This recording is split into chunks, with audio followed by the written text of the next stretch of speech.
இந்த ஜென்மம் மட்டும் போதாதையா புகழை பாடவே உங்கள் புகழை பாடவே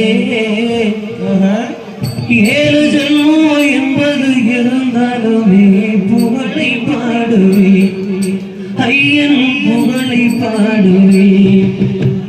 பட்டினியாய் இருந்தாலும் பக்தியுடன் பாடிடுவே நாடி துடி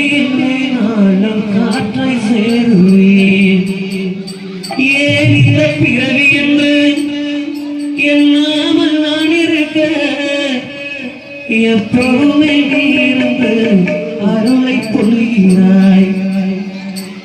சோதனைகள் கொஞ்சமல்ல சோர்வடைய விட்டதல்ல வேதனைக்கு பஞ்சமல்ல